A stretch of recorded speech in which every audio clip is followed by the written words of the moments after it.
네, 반갑습니다. 박시영TV 월요일날 코너죠. 내부자들 시작하도록 하겠습니다. 예. 오늘 저 박진영 원장이 한 뭐 3, 4분 늦는다고 하니까 오면 페널티를 페널티를 받는 줄까요? 걸로. 네. 손 들고서 있기. 네. 그런 거 벌금. 좋아. 그런 거 좋아. 자, 오늘 이제 명절 이후에 첫 번째 방송인데요. 좋은 소식도 있고 네. 안 좋은 소식도 있고 오늘 하루 종일 많은 일들이 쏟아졌습니다. 사실 네. 뭐 좋은 소식이라면 정광훈 입건했다. 네. 입건했죠. 네. 네. 네. 경찰에서 이야기 들어보면 상당한 이제 의지를 보이는 것 같아요. 네. 그 연휴 내내 나와서 이제 수사를 했다 그러더라고요. 그리고 그걸 밝히기 위해서 여러 가지 판례들도 검토하고 있고 네. 다들 열심히 하고 있는 것 같아서 네. 네. 좀 기대가 됩니다. 그리고 네. 혐의를 입증하는데 약간의 자신감도 좀 있는 것 같고요. 이제 구체적으로 얘기는 안 그거는 하는데 이제 누군가 밑에서 불었을 수가 있잖아. 그렇죠. 특임 전도사 이런 네, 놈들 네. 몇 놈 잡았잖아 지금 네, 밑에. 네. 그러니까 이제 거의 뭐 정광훈 관련된 그런 교회에 네. 관련된 사람들이 많이 있다 이렇게 좀 보도 나오고 있죠. 네. 그러니까 뭔가 좀 증거들이 좀 수집이 된 것 같습니다. 것 같아요. 그래서 네. 정광훈 지금 미국에서 안 돌았다고 그러던데. 안 들어왔나요? 예, 뭐 그런 얘기가 들리던데 안 돌았다고. 아니 본인은 또 자기는 네. 아니다. 나는 8시까지만 하고 빠졌다. 막 이런 식으로 뭐그 얘기도 갑자기 나오던데 약한 모습 보이더라고요. 정확한 소식은 모르겠습니다. 아무튼 네. 정광훈이 입건이 됐다는 이야기는 피의자로 그렇죠. 이제 본격적으로 수사를 한다는 얘기죠. 맞습니다. 피의자로 확정하고. 네. 자, 그 소식이 굉장히 기쁜 소식이었고 최근에 이제 오늘 가장 사실 뜨거웠던 게 이제 마은혁 네. 재판관을 헌재가 원래 오늘 선고를 하겠다. 그렇죠. 미임용한 거에 대한 네. 임명한 거에 대해서 헌재가 위헌 여부 권한쟁의 심판하고 헌법소원 관련해서 오늘 확정을 짓겠다 이렇게 네. 나왔는데 변론기일을 정하고 근데 갑자기 네. 연기를 했습니다. 그 얘기는 조금 있다가 잠시 후에 이야기를 나누기로 하고 그리고 이제 또 막 그 뭐 김경수 최근에 임종석 뭐 등등등등 네. 해서 좀 시끄러웠어요. 네. 그 부분에 대해서 뭐 유시민 작가께서도 뭐 겸손 힘들다 해서 한마디로 정리하던데 네. 그래서 뭐 아무 영향 그렇죠. 없다 네. 걱정하지 마라 뭐 이런 그 의미죠 사실은. 맞습니다. 근데 오늘 또 이재명 대표께서 직접 페북에 글을 네. 올리면서 총구는 밖으로 향하자라는 얘기를 했습니다. 작은 차이도 작은 차이로 싸우는 일을 멈추고 총구는 밖으로 향해야 한다 이런 메시지를 냈고요.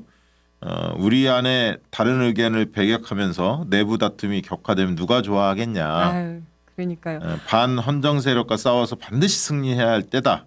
극단과 이단들로부터 대한민국을 지키고 헌정 질서를 회복하는 것보다 시급한 일은 없다. 통합 포용을 강조한 거죠. 사실은 할 말이 너무너무 많지만 그렇죠. 그렇죠. 그러나 하지만 저기 때가 때인지라. 네, 그냥 그 이재명 대표님이 말씀하신 우리끼리 싸우면 누가 제일 좋아하겠냐 저 한마디에 그냥 맞습니다. 네. 저건 그만큼 절박한 거죠. 네. 대선 승리가 절박한 거고 실제 제가 뭐 그런 얘기를 좀 합니다. 현장에 발딛지 않은 정치인들 있잖아요. 네. 그런 정치인이 큰 정치인으로 성장한 사례를 본 적이 없어요. 현장에 발을 디뎌야 합니다. 네. 그런데 죄송스럽지만 김부겸, 임종석, 네. 뭐 최근에 김경수 뭐 등등에 있는 분들이 현장에 발을 딛고 있다는 느낌을 별로 못 받았거든요. 더 노력해야 돼요. 네. 현장과 유리되면 이상한 쪽으로 갑니다. 사람들이. 큰 네. 정치인이 될 수가 없어요. 저는 뭐 과거 사례도 그렇게 느껴지고요. 그래서 비난을 지금은 할 필요가 없다. 이재명 대표께서 그렇게 말씀하셨으니까 큰 틀에서 좀 그만큼 내부 갈라치기 이런 서로 간의 싸움이 이게 격화되면 그리고 공격적 언어를 누군가 하게 되면 또 상대도 공격적 언어를 쓸 수밖에 없어요. 그러다 보면 이게 판이 깨집니다. 그래서 지금은 조심조심 서로 손잡고 가야 할 때다. 그래서 큰 어른답게 잘 하셨고 지지자들 이재명 대표를 좋아하는 열혈 지지자들은 대표님의 뜻에 함께 해주셨으면 좋겠다. 이 말씀을 꼭 드리고 싶네요. 네. 예. 그만큼 절박하잖아. 죽음을 맞습니다. 넘나들었던 사람들 아니에요. 지금 현직 국회의원들하고 전직 국회의원들의 차이가 뭔지 아세요? 현직 국회의원들은 죽을 수 있었던 그렇죠. 상황이에요. 누구나 생사를 계엄. 걸고 싸웠던 맞아요. 거예요. 계엄의 상황에서 체포돼서 정말 죽을 수도 있는데 그 상황을 막기 위해서 국회로 달려간 사람들이고 네, 그때 뭘 했는지 보이지 않았던 사람들이 또 있었고. 네. 자 말씀드리는 와중에 박진영 원장님 오셨습니다. 지각생. 네, 안녕하세요. 안녕하세요. 손들고 이거야. 죄송합니다. 네, 저기. 내려주세요. 예, 12월 3일 저기 담농고 안에 들어가서 계엄군과 몸싸움 하다가 튕겨 나가지고 쓰러진 박진영입니다.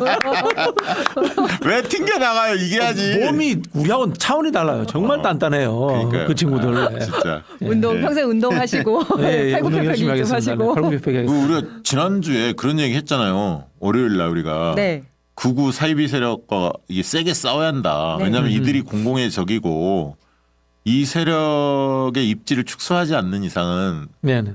이 세력들이 헌정 질서를 좀 다 무너뜨리고 있잖아요. 법치를 네. 완전히 깡그리 무시하고 있지 않습니까? 네. 그렇지 않고서는 이런 사람들을 확 그 입지를 축소시키지 않고서는 대한민국이 우리가 정권을 잡더라도 이게 순탄하지 않을 거다. 네. 그런 얘기를 드린 바 있고 민주당 이재명 대표 열심히 싸웠으면 좋겠고 특히 이제 민주당이 앞장 싸워라 뭐 그 얘기로 이제 정리가 된 건데 다행히 민주당에서 저희만 이야기했겠습니까? 여러 군데서 이야기했겠죠. 근데 이제 그런 의견을 수렴하시더라고요. 그래서 이재명 대표도 오늘 메시지에 보면 극우 세력을 극단 네. 세력으로 하고 사이비를 2단이라고 이야기하면서 그 극단과 2단 이 세력들을 진짜 용납해서는 안 된다. 헌정 질서를 무너뜨리고 있다. 싸워야 한다. 이 메시지를 냈어요. 정말 그날 두 분이 말씀하셨던 거를 그 이후에 여러분들이 말씀을 하시더라고요. 그러니까 이재명 대 반 이재명이 아니라 민주 대 반민주 이렇게 가야 된다. 뭐 이런 말씀도 이제 어디선가 나오고 또 그 김민석 최고위원이 적어도, 말씀하셨나요? 예, 그 다음에 했죠. 저희 네. 비슷한 뉘앙스대로. 네. 오늘 그래서 아침에 저는 그 회의를 했습니다. 예. 극우 세력들 특히 이제 뉴라이트와 그다음에 이제 종교의 외피를 쓴 극우 그리고 아스팔트 급진주의 극우 세력들이 어떻게 결합했는지에 대해서 추적하고 앞으로 방향에 대해서 예측하면서 대선 때 어떻게 격파할 것인가 거기에 대해서 저희가 오늘 대책 회의를 했습니다. 어우, 잘했습니다. 네네. 예, 우리 서울의 소리 백은종 어르신이 그걸 갑자기 하자고 해가지고 잘했어요. 잡혀가지고 해서 네. 아마 박시영 대표가 이야기했던 그 부분들에 대해서 많은 분들이 공감을 하나 봐요. 네. 그래서 아마 이 부분에 대해서 좀 집중적으로 분석도 하고 특히 요즘 이제 과거에 제가 이제 TK 출신이잖아요.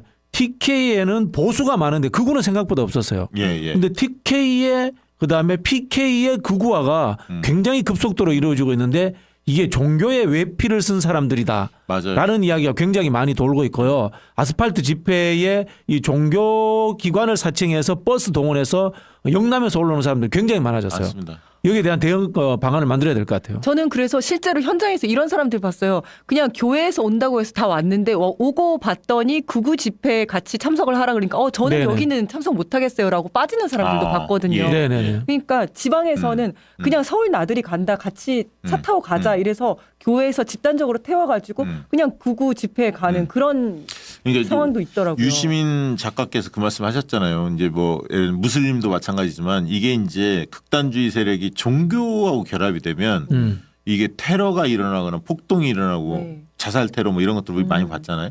걷잡을 수 없는 거예요. 이게 지금 굉장히 위험한 상태인 겁니다. 사실 정광훈 뭐 신천지 그다음에 뭐 세이브 코리아 뭐 세이브 또 코리아, 네. 뭐 등등등 계속 좀 나타나고 네. 있거든. 네. 그러니까 실체가 다 드러나고 있거든요. 네.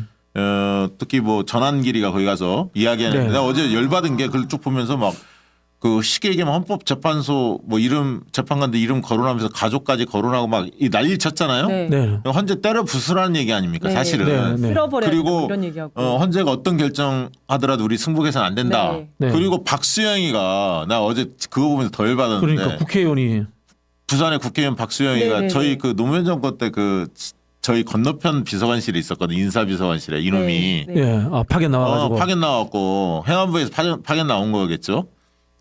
부서는 정확히는 모르는 행안부일 거예요 아마. 근데 지가 그랬으면 노무현 정권에서 청와대 파견 받으면 안 되지. 네네. 노무현 정권을 좌파로 생각할 거 아니야 이놈이. 지금 인식으로 보면 뭐라고 얘기하냐면 6.25 전쟁 제2의 6.25 전쟁을 거론하더라고. 그 제2의 6.25 전쟁 같은 지금 상황이다라고 이야기를 하는 거야. 네네. 그렇게 그렇죠. 부채질하는 거야. 저도 들었어요. 그러니까 북과 남 네. 싸우듯이 네. 지금 전쟁을 치르는 그런 식으로 묘사를 하는 거예요. 지금 내전이라고 보는 거지. 네. 뭐 그런 것 그렇게 같아요. 보는 거야. 지금 마은혁 그 헌법재판관 이야기는 사상검증이에요. 사상검증은 박정희 전두환 때 반대 정치 세력들을 좌파로 몰아가지고 고문하고 감옥에 집어넣고 마지막에는 사형시켰던 방법 중에 하나가 사상검증이고 그다음에 또 지금 연좌제를 동원하고 있어요. 네네. 누구의 친척이다, 뭐 누구의 부인이다. 이것도 똑같은 짓들이야. 그러니까 헌재 재판관들 가족까지 그렇죠, 건드리고 있어. 그렇죠. 예. 그놈도 그랬어. 지금 전한길 그놈도. 그러면서 그래서 이거는 헌재가 전체적으로 빡친 거야. 맞아요. 네. 도저히 용납이 안 되는 거야. 그렇죠. 헌재 입장에서는 맞습니다. 이거는 뭐 보수 진보의 문제가 아니거든. 네. 아니 그리고 권성동 원내대표 같은 경우에는 헌재에서 결정을 내더라도 거기에 승복해서는 안 된다. 그 최상목 대행은 임명해서는 안 된다. 이렇게 주장을 그건 하잖아요. 내란입니다. 진짜 내란입니다. 내란이죠. 헌재가 최종적인 법적 결정을 하는 곳인데 거기에 대해서 듣지 않겠다. 그리고 어떤 불복해라라고 하는 사람들은 거죠. 공권력도 안 들어도 된다 이런 이야기를 하거든요. 그럼 들어야 되는 공권력은 뭡니까? 총칼 들고 쳐들어오는 공권력에 대해서만 자기들이 승복하겠다는 거죠. 이게 저는 전형적인 내란이다 이런 생각이 들고요. 이점에서 제가 그 이야기를 하고 싶은데 우리 헌법에 자유주의적 민주질서라는 것이 나옵니다. 자유주의적 민주질서라는 것은 정치 사상의 자유, 그다음에 연좌제 이런 것들을 다 금하고 있습니다. 헌법 정신을 지금 이 사람들이 위반하고 있는 거예요. 저 사람들이 늘 이야기했던 자유민주주의를 스스로 위반하고 있는 행동이다. 예. 저는 그렇게 말씀드리고 싶어요. 그래서 그 부산 집회에서 이렇게 발언하는 시위들을 보면서 야 이건 진짜 심각해졌다. 이거는 정말 야 이건 대한민국 전복 세력들이야 저 새끼들은. 네네. 그러니까 이제 그렇죠. 진짜 네. 전복 세력이라고 네, 얘기해야 돼. 대한민국 진짜 빨갱이야 그렇죠, 저 새끼 그렇죠. 네. 저 새끼들이. 그래서 정말 열받았는데 근데 이제 오늘 그 얘기를 좀 드리고 싶어요. 이따 순서 때 다시 한번 소개해 드리겠습니다. 지금 오늘부터 사실 보면 딱 90일 뒤에 대선이 치러질 가능성이 많아요. 사실 뭐 빠르면 2월 말 3월 초 3월 10일 정도에 윤석열이 파면될 것 같거든요. 네. 늦으면 3월 10일 정도로 보고 네. 있는데 그러면 뭐 90일 많으면 뭐 100일 정도 남은 건데 네. 그래서 오늘부터는 진짜 밭갈이 신경 쓰자. 오늘 네. 이재명 대표가 내부 싸움 하지 말자. 네. 명확히 말씀 주셨고 그 얘기는 많은 분들이 뭐 뉴스만 보고 있으면 안 돼요. 지금은 막 너무 많은 정보를 얻으려고 하지 마시고 네, 적당히 얻고 박시영 TV 자주 보시고 나머지는 실천해야 한다. 실천. 네. 주변을 꼬시는 얘기. 왜냐하면 네, 제가 네. 그 얘기를 할게요. 제가 토요일 날 대학 그 후배들 선후배들 모임에 갔는데 거기서 이제 밭갈이 이야기가 나오다가 어떤 친구가 하나가 후배가 자기 장모인가 엄마 얘기를 들으면서 이재명 대표를 그렇게 싫어하는 분이 한 분 있는 거야. 네. 근데 경상도 분이셔. 네. 경북 쪽에. 근데 이제 누가 주변에서 거기 성남 살거든. 네. 성남 시장 할 때 참 잘했잖아. 요즘에 성남 시장 개판이거든. 그러니까 비교되지 않냐. 네, 마은이가 네. 좀 끄덕끄덕해. 네. 옆에 어떤 사람이 이재명 대표가 인천에 의원이 되면서 인천이 확 바뀌었다. 딱 얘기하니까 와, 그러니까 이제 분위기 확 뜬 거야. 네, 네. 성남시장도 잘했고 인천에 국회의원이 되더니 인천 전반적으로 인천이 열심히 일을 하더라. 네. 국회의원들이 그 얘기를 딱 하니까 귀가 쫑긋해지더. 엄마가 맞아. 장문지 모르겠는데 쫑긋해졌다. 거기에다 대고 한마디 더 했다. 고향이 안동이래. 마지막 세기까지 경상도 사람이야. 이렇듯이 우리 이 경상도 사람. 밭갈이 사례가 굉장히 네. 중요합니다, 여러분. 그래서 왜냐하면 밭갈이라는 꼭 진실이 뭐 100%다 담긴 것도 있겠지만 한 80%고 약간 뻥쳐도 되거든. 네. 그 이재명 대표 고향에 그 뒤에 뒷산이 하나 있어요. 네. 산을 넘으면 거기 또 봉화야. 네. 봉화하고 안동 경계 쪽이에요. 네. 고향이. 그 봉화의 상운면 신랄이라는 곳이에요. 지명까지. 거기 이제 김해 김씨 집성촌인데 경북에서 우습게도 옛날에 김대중 대통령 몰표가 나온 지역이야. 오. 그래요. 네, 그 동네 분을 제가 만났어요. 이번에 네. 만났더니 예, 예. 우리 같은 산비탈에 사는 사람이어서 지지하겠다 이러더라고. 근데 그 그러니까 사연이 다양해.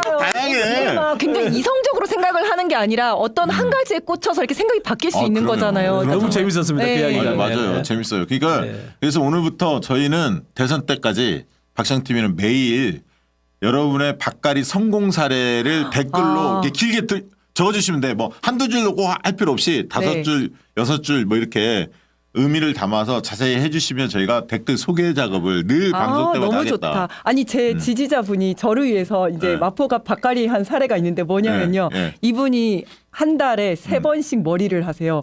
미용실마다 가가지고 머리를 자르고 파마를 하고 염색을 다 각기 하면서 여기를 이지은 위원장님한테 소개받아서 야, 하는 거예요. 좋아. 네, 그래서 좋아. 거기에 있는 그다음에 미용실을 가면 30분 1시간을 같이 이렇게 있잖아요. 네, 얘기를 네. 할 수가 있잖아요. 그래서 이지은 위원장한테 소개받아서 왔다면 그 사람 누구예요? 아, 이번에 뭐 나왔는데 아깝게 떨어졌는데 뭣도 잘하고 제 칭찬을 계속 하는 거예요. 예. 30분 동안 그 얘기를 계속 하는 거죠. 예. 근데 그 얘기를 하기 위해서 한 달에 3군데의 미용실을 막 대단하다, 새로운 대단하다. 곳을 다니면서 이래야 한다는 거예요. 돼. 그래야 이기는 거예요, 원래. 제가 지금 저도 그렇게 못하는데. 대구 경북을 기반으로 하는 우리 민주 시민들이 하는 유튜브가 있습니다. 거기에 일주일에 한 번씩 출연을 하거든요. 네. 네네. 출연을 하는데 한 구독자가 한 20만 가까이 돼요. 오, 20만 예. 가까이 되는데 네. 거기서 이제 저희들끼리 하는 이야기가 우리가 자유민주주의자다. 네. 우리가 보수다. 지금 국민의힘과 저들이 하는 행태는 내란을 획책하는 것이고 실제로는 보수도 아니다. 이 기회주의 세력이고 나라를 망치는 극우 파시스트다. 네. 이런 저희가 주장들을 계속해서 퍼뜨리고 있습니다. 좋아요. 좋습니다. 제가 아까 얘기했던 그거 어떠세요? 여러분 반응 한번 물어보고 싶은데 저들을 국민의힘 그다음 극우 세력들 통칭해서 사이비 세력을 국가 전복 세력으로 딱 통칭하자고. 좋아요. 좋습니다. 폭동 저는. 일으켰잖아. 네. 그거 지금 국가 현재 전복 때려 세력. 네. 부수자고 하잖아. 근데 그게 잘 들릴 것 같아. 네, 국가 네. 전복 국가 세력. 전복 세력. 괜찮잖아. 예. 뭐 저들은 막 우리를 반국가 세력인데 그거는 안 들리거든. 뭔 네, 말인지 네, 못 알아. 네. 국가 전복하면 지금 전복하려고 하잖아. 네, 지금 보면. 네. 그래서 오늘부터 국민의힘 네. 극우 유튜버들 그다음에 체제 전복 세력. 와, 좋다. 체제 전복 세력. 그것도 좋아. 체제 그것도 전복 좋네. 세력. 확 들어오네. 체제 전복 세력. 근데 체제하면 약간 이념적인 게 떠오를 수도 그렇군요. 있어. 네. 약간 제 느끼면 체제도 좋은데 네. 왜냐하면 우리 체제를 무너뜨린 그 의미는 맞아. 네. 맞은데 얼핏 들으면 네. 체제하면 국가 약간 자본주의 사회주의 약간 이런 느낌이 들을 수도 있거든. 근데 국가는 딱 와닿거든. 근데 좀 국가 재- 전복 세력. 좀 재밌는 게 해삼 세력 아닙니다. 죄송합니다. 이거 진짜 아주 용한데. 재밌어요. 네. 아니 근데 좀 재밌는 게 전광훈을 지금 수사하는 데가 서울청 그 보안 수사과거든요. 맞아, 안보 맞아. 수사과. 거기가 맞아. 원래 반국가 세력 수사하던 데예요. 국가 전복 세력. 네, 맞아. 원래 간첩들 수사하는 데거든요. 맞아. 보안과가 그런데요? 맞아요. 네, 맞지. 보안과. 저희 아버지도 옛날에 보안과다 했는데. 네, 원래 이제 간첩 수사하고 이런 데거든요. 거기서 지금 전광훈 수사하고 있거든요. 딱 맞는 좋다. 거죠. 딱 네. 맞네. 네. 정광훈 진짜 국가 전복 세력이야. 거기는 딱 맞아. 그리고 오늘 제가 흥미롭게 본 건 그게 있었어요. 나경원이 갑자기 등장했잖아요. 그러니까 윤석열 면회를 갔잖아요. 국민의힘 네. 지도부하고 네. 중진들이 네. 갔는데 주요 인터뷰를 권성동이나 누구죠? 저 권영세는 하지 않고.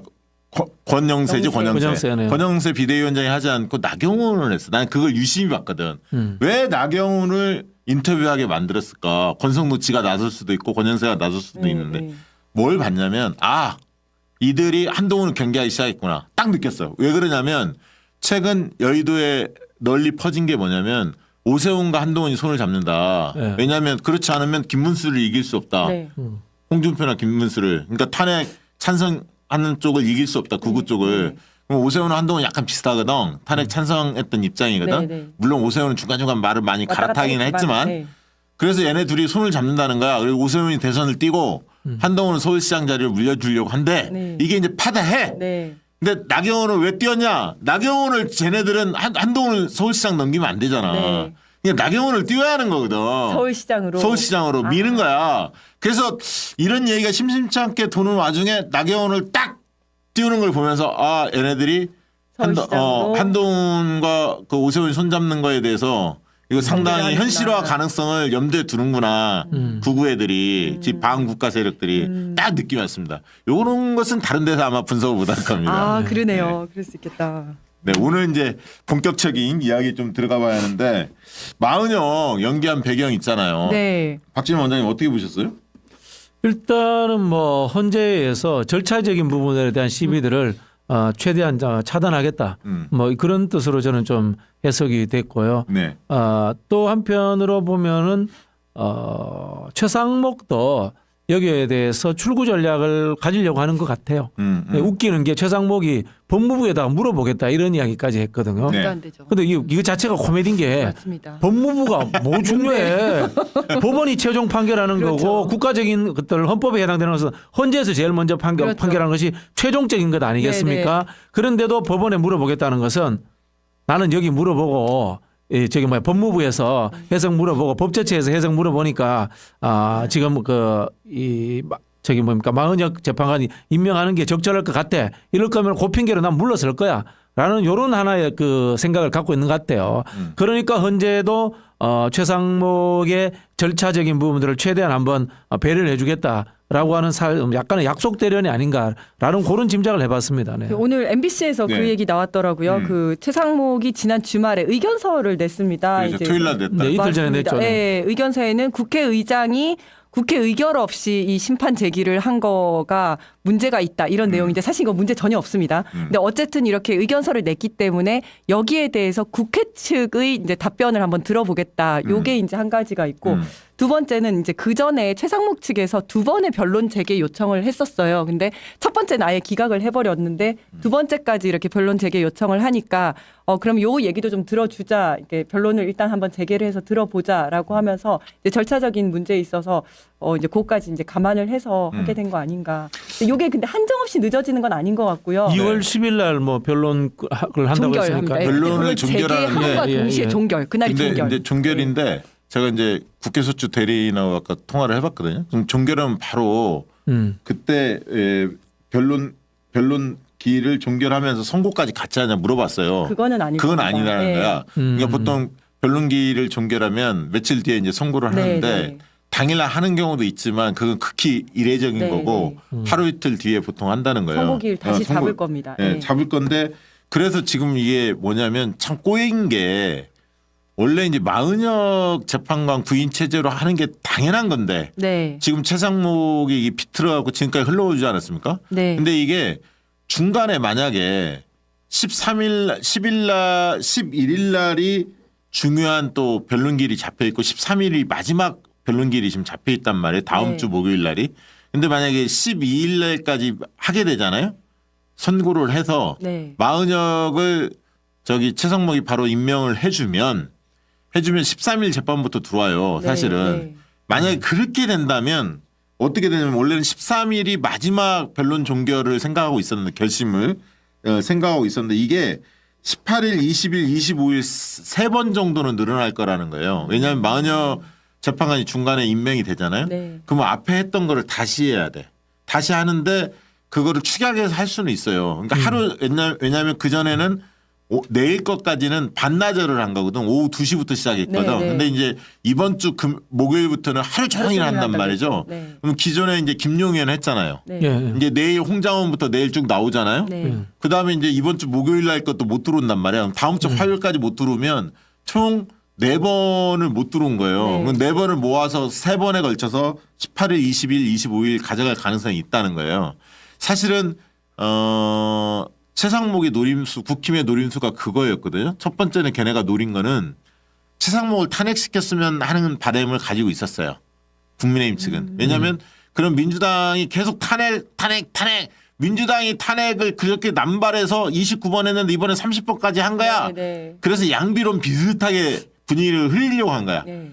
윤석열도 좀 개엄 좀 그건 좀 마음에 안 들지만 민주당이 원인 제공자야 이거를 프레임을 씌우고 싶었거든. 네. 그러니까 최상목 탄핵을 유도한 게 하나 있고 두 번째는 아까 마은혁을 최장 기간 동안 계속 끌면서 마지막에 임명을 해서 파면 선고하는 최종 날짜를 3월 달로 넘기는 거. 미루려면 더 미룰 수 있으면 4월. 그러면 이제 현재 2명이 그만두게 돼 있잖아요. 네. 거기까지 이제 염두에 두고 계속 시간 끌기 지연작전 침대 축구를 한 거거든. 네. 근데 이제 헌재도 그건 알고 있지. 네. 근데 아까 얘기했던 헌재 재판관들은 전반적으로 지금 빡쳤단 말이야. 네. 얘네들이 헌재 권위를 무시하고 막 가족들까지 건드리고 네. 막 이러니까 불복하겠다 하고. 하니까 다음 주에는 결론을 내릴 거라고는 보여집니다. 그러나 원래 우리가 예상했던 2월 말 그러면 2월 말 파면 선고는 좀 현실적으로 쉽지 않고 네. 3월 10일 전 10일 전으로 보고 있더라고요. 네, 예, 네, 그 그렇게 변화가. 보는 게 현실적일 것 같습니다. 지금 이제 좀 변화가 생긴 지점들이 네. 국민의힘 주류들하고 윤석열의 입장이 완전 다른 것 같아요. 윤석열은 더 맛이 간 것 같아요. 지금 윤석열 쪽에서 나오는 이야기는 탄핵 기각될 수 있다. 이런 이야기들을 하고 있어요. 그래서 지금 윤석열 쪽에서 지금 제일 목숨을 거는 게 마은혁이에요. 마은혁이 못 들어오면 5대3으로 기각될 수 있다. 네. 이런 착각들을 하고 있는 것 같고 국민의힘은 다른 것 같아요. 우리 그 박 대표 말씀하신 것처럼 국민의힘은 마은혁을 빌미로 해서 극우뿐만이 아니라 중도 보수까지 이념 논쟁을 만들어 가지고 보수층들을 더 크게 결집시키겠다라는 하나의 대선 전략 차원에서 마은혁 재판관에 대해서 이 사상 검증을 하고 시비를 건다. 뭐 이런 차원인 것 같아요. 네. 그리고 국민의힘도 걱정하는 게 윤석열이 저렇게 빡 돌아가지고 김문수 지지한다고 할까봐 제일 걱정하고 있다고 하더라고요. 그럴 것 같아. 네네네. 보면 그래서 원래는 사실 그런 이야기가 있었죠. 그 마은혁 재판관을 계속 이렇게 만약에 그 최상목이 다음 네. 주에도 뭐 안 하고 이러면 차라리 8인 체제로 빨리 파면시키는 게 낫다. 그 주장이 상당히 설득력을 얻었었어요. 예의도에서. 네. 무한정 미룬다면. 근데 지금 보면 다음 주 10일 지나서 11, 2일쯤에 헌재가 선고하면 구인 체제 해서 그거를 구인 체제를 최상목이 그러니까 임명을 할 가능성이 지금으로서는 조금 있어 보이고 네. 만약에 그렇게 안 한다면 그냥 무시하고 우리는 빨리 8인 체제로 끝내버려야 돼. 그러니까 뭐냐면 다음 주에 헌재가 선고까지 했어. 네. 12일 날쯤 선고했어. 10일 날 변론 종결하고 12일 날 선고를 했어. 근데 최상목이 시간을 끌어. 그럼 우리는 최상목을 탄핵할 거냐 말 거냐 이 싸움 할 게 아니라 바로 8인 체제로 사실은 그렇게 해서 2월 말에 빨리 윤석열 파면하는 게 더 좋아요. 사실은. 그러니까 저는 그거를 뭐 어차피 우리가 판단할 수 있는 건 아니고 헌재에서 판단을 하겠지만 헌재에서 정말 잘 판단을 할 거라고 봅니다. 왜냐하면 8명이 모두가 8대 0으로 탄핵을 시킬 것 같으면 빨리 탄핵을 시킬 겁니다. 그런데 그게 아니라 그 안에서 치열하게 논쟁을 해서 싸울 것 같다. 탄핵이 제대로 안 될 것 같다 싶으면 마은혁이 임명이 될 때까지 기다릴 겁니다. 그렇죠. 예. 그렇죠. 그럴 가능성이 많죠. 왜냐하면 이게 막 5대3, 4대4, 3대5 이렇게 되는데 마은혁 그렇게 해가지고 결정이 났는데 마은혁 그 재판관이 임명이 되었을 때 만약에 뒤집힐 것 같으면 그 마은혁 재판관 없이 8명이서 한 결정은 얼마나 정당성이 떨어지겠어요. 맞아요. 그러니까 아마 올 때까지 기다릴 겁니다. 네. 내부에서 막 계속 이제 평의하고 네. 분위기를 보겠죠. 증인들 네, 네. 계속 나오니까 이제 내일부터 홍장훈 나오고 계속 나오잖아요. 그렇죠. 네. 이상민도 다 네. 경찰 가서 다 불었다는 거 아니에요. 네. 지금 보면 뭐 윤석열 공소장이 100페이지가 공개된 거잖아요. 네, 네. 지금 다 돌아다니더라고요. 박주민 의원실에서 공개했는데 뭐 모든 걸 다 윤석열이 직접 지시한 거 아닙니까 지금. 네. 뭐 선관위 뭐 국회 군 투입하는 거 뭐 단수 단전 뭐 이런 것들 직접 지시했다는 상황이 다 드러났기 때문에 네. 빼박이죠 뭐 이걸. 그래서 만약에 마은혁 재판관을 임명을 안 하는 상태에서 8명이서도 이거는 100% 탄핵이 가능하겠다 하면 빨리 그 서두를 헌재에서 가능성이죠. 그냥 재판 그렇죠. 예, 결정을 할 겁니다. 맞아요. 네. 저희가 저기 최상목의 침대 축구에 이게 발목 잡힐 필요가 없어요. 맞아요. 지금 네. 최상목하고 하는 짓들은 지금 제가 이제 파악한 정보로는 권영세 등과 조율을 늘 하고 있어요. 늘 하고 있고 또 오세훈 등과도 만나고 있는 걸로 네. 알고 있고요. 이른바 최상목과 F4도 이제 정치에 참여를 하려고 합니다. 그 F4의 F는 폭스 여우입니다. 여우짓 하는 인간들인데 네, 네. 누군지 내가 다 압니다. 네. 기재부 4인방 그런 식으로 하지 마세요. 네. 알겠습니다. 자, 그리고 뭐 윤석열 그 형사재판이 20일 날 이제 10시에 첫 재판이 시작된다는 거고요. 이건 네. 뭐 물론 형사재판은 꽤 오래 걸립니다. 1심, 2심, 3심까지 가려면. 맞습니다. 그래서 그 시작된다는 것만 알면 될 것 같고 최상목의 이제 최상목 어떻게 잡을 건가 우리가 궁리하다가 네. 하나 발견한 게 있어요. 저한테 제보가 들어왔었는데 네. 이 공소시효가 아직 남았다. 최상목이 과거 박근혜 최순실 국정농단 때 그래서. 안종모 미르재단 네 관련해서 맞습니다. 네네네. 네, 네. 미르재단 K스포츠 재단 관련해서 네. 그때 이제 안종범은 처벌을 받았는데 네. 그 밑에 있었던 최상목이 빠져나왔거든. 비서관이었거든 청와대. 근데 요놈이 이제 윤석열하고 오래된 관계잖아요. 그러면서 네. 빠져나왔다는 의심이 많았는데 근데 재밌는 게 공소시효가 남았습니다. 그거 좀 말씀해 주십시오. 저한테 네. 제보가 왔어. 그래서 이지은 위원장한테 바로 연결해서 이거 네. 사실 확인 좀 해달라 했더니 네. 사실 확인 네. 하신 거예요. 소개해 그러니까 주십시오. 이게 이제 미르재단 K스포츠 관련해서 제가 간단하게 설명을 드리면 요게 이제 미르재단 K스포츠 재단을 그때 만들어 놓고 여기에다가 기업들한테 여기다 출연금을 막 부으라고 투자하라고 한 거 아닙니까? 네네. 그런 다음에 여기에다가 최순실이 빨대 딱 꽂아갖고 자기가 돈 다 빨아먹은 거예요. 그때 안종범과 최상목이 경제수석과 경제금융비서관을 하고 있었는데 기업들을 쪼아가지고 여기에다가 돈을 넣게 한 거거든요. 그래서 직권남용죄였습니다. 그런데 이 범죄 일시가 미르재단은 이제 2015년 12월경까지 486억 출연금을 납입하도록 이제 기업들을 쪼은 거고요. K스포츠 재단은 2016년 8월까지 288억 출연금을 납입하도록 이제 막 쪼아서 넣도록 한 건데요.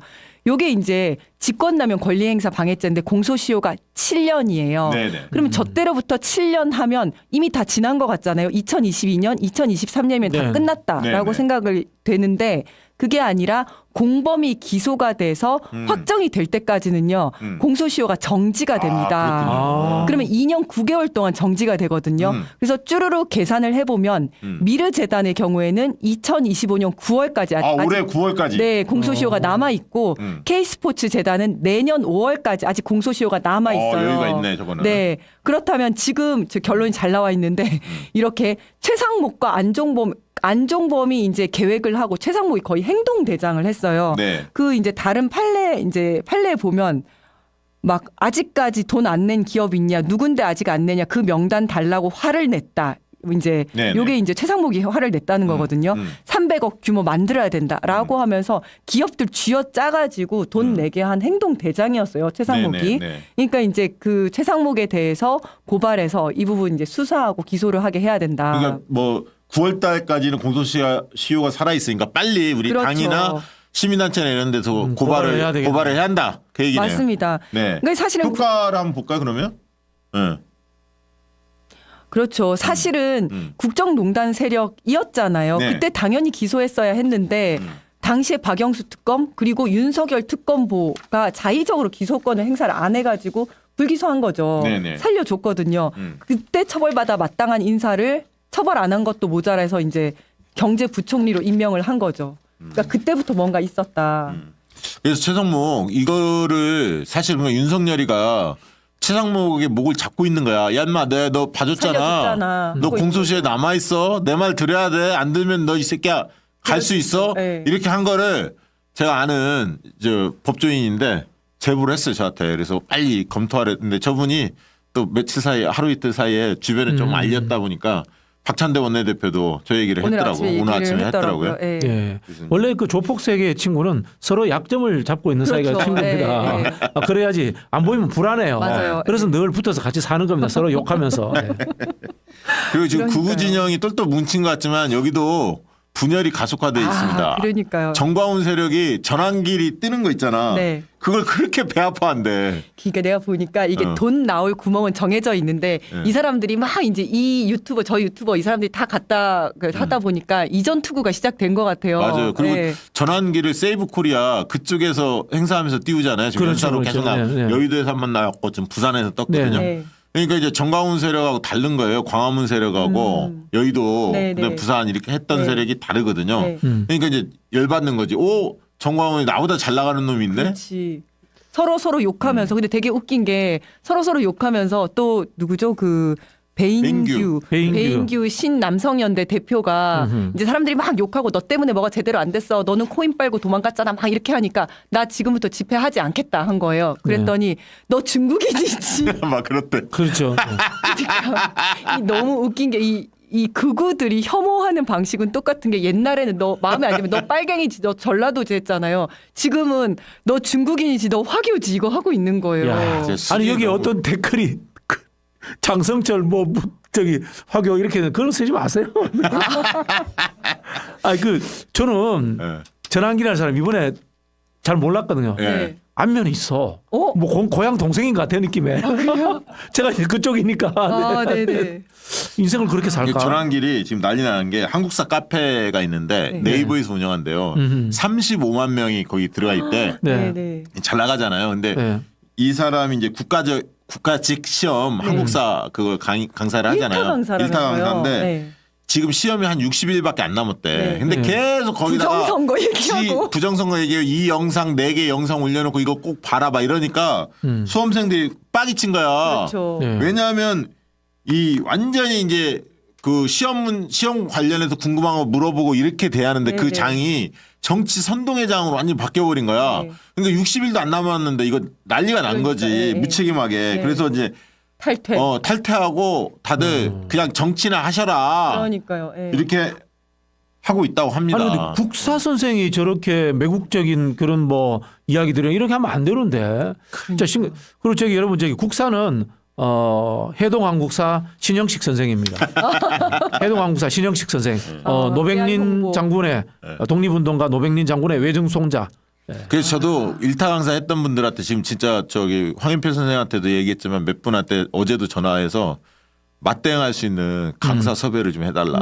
동영상 제작하면 저희 박시영 TV에서 띄우겠다. 아. 이 얘기를 하고 있습니다. 그쵸, 열심히 그쵸. 좀 한번 맞불을 놓아볼 역사 중 생각을 제가 하고 재밌는 분 한 분 압니다. 있습니다. 아 그래요? 전 구미시장 장세룡 시장님이 민주당 시장인데 맞아요. 그 형님이 그 국사 전공자입니다. 그래 근데 예, 말을 잘합니까? 국사 뭐 교수도 했고 시장도 했으니까 잘 아니, 이게 알겠지. 근데 연설 능력이 있어야 돼. 아, 그래서 전달력이 있어야 끝까지 돼. 전달력이 있어요. 나이가 많으셔가지고 콕콕 찍어가면서 1타 강사 콕콕 그 찍어가면서. 대단한 분이에요. 구미에서 민주당으로 시장된 거로. 아, 맞아요, 그렇죠. 맞아요. 예, 박정희 그 욕하면서 당선된 분이야. 아 참 누가 그 댓글에 이렇게 썼더라고요. 전환길 강사 덕에 자기가 공무원 시험에서 그 국사를 100점을 맞았다는 거예요. 그래서 자기가 감사하다는 인사를 하려고 했는데 9년 동안 차일피일 미뤄왔는데 미루기 너무 잘했다.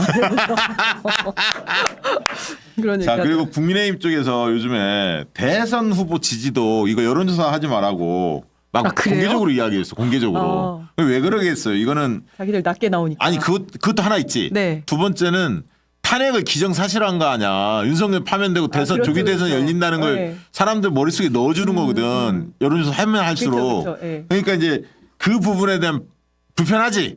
그게 이제 하나 있었을 것 같고 네. 대선도 말씀하신 대로 이재명 대표가 압도하니까 네. 불리하지. 그다음에 세 번째는 저는 이걸 봤어요.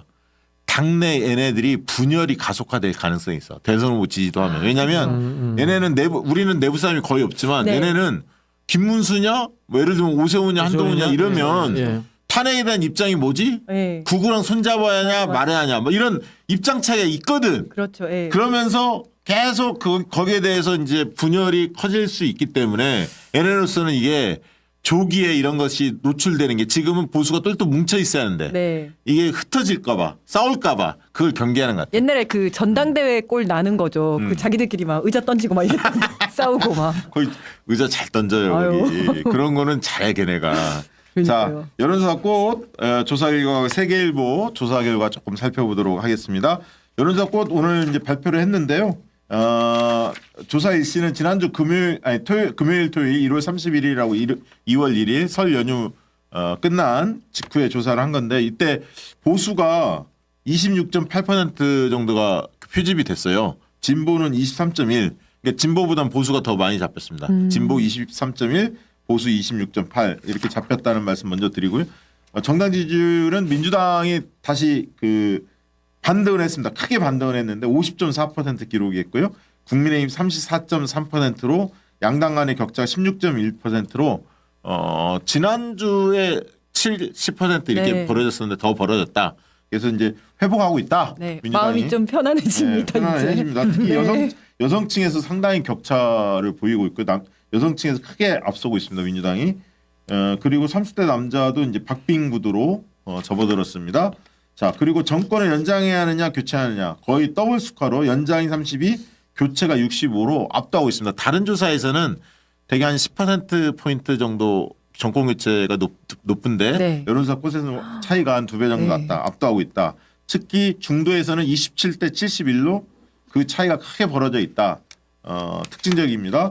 그리고 대선 후보 지지도에 있어서 이재명 대표 42.7로 압도하고 있고요.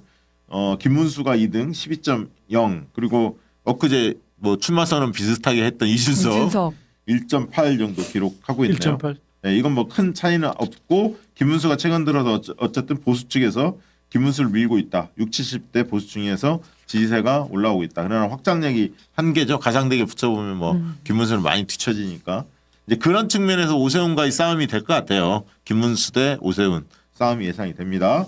자 그리고 더불어민주당 계열 후보가 47.8이고요. 국민의힘 후보가 31.8 크게 비교하면 그런 정도의 갭을 보이고 있다. 그리고 설 연휴 동안 만난 분들끼리 윤석열 탄핵 심판에 대해서 어떤 예상이 많았냐라고 물었을 때 탄핵 예상이 많았다는 게 49.8, 탄핵 기각 예상이 많았다는 게 18.6으로 거의 뭐 두세 배, 세 배 정도 가까이 차이가 났고요. 관련 이야기 하지 않았다는 게 20.0, 사람을 만나지 않았다는 게 10.2인데 아이고, 사람을 만나지 않았다는 층은 60, 70대 그리고 20대가 제일 많았고요. 관련 이야기 하지 않았다는 인식들도 60, 70대가 20, 30대 못지않게 60, 70대가 꽤 있었습니다. 그래서 전체적으로 보면 이 보수층이 이번에 말을 많이 안 꺼냈다. 네. 자기들한테 불리하다 이렇게 판단한 것 같습니다.